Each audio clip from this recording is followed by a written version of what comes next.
Sono le 22:45 della prima sera di coprifuoco anche a Bassano. E questo è quel che succede a Bassano ora.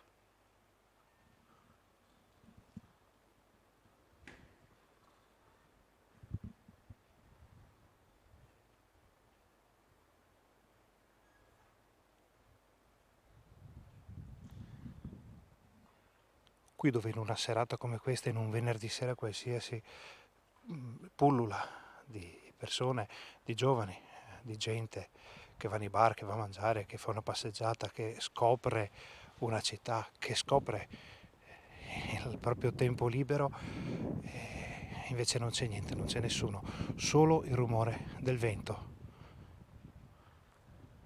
San Bassiano e il Leone vegliano comunque sulla città, perché prima o poi tutto questo finirà, e anche se un allarme suona lontano, Bassano se ne sta rintanata in casa rispettando il coprifuoco.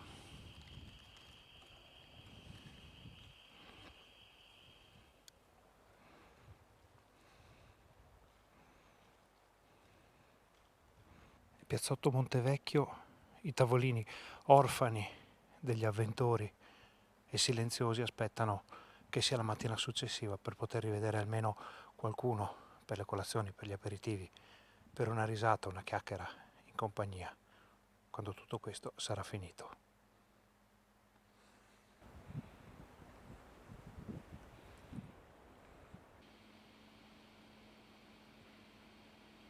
E questo è il Ponte Vecchio, Ponte degli Alpini, chiamatelo come volete, resta una grande porta, resta un passaggio per il centro di Bassano, resta un passaggio per questa bellissima città, un passaggio che però, se non c'è nessuno, non serve a niente.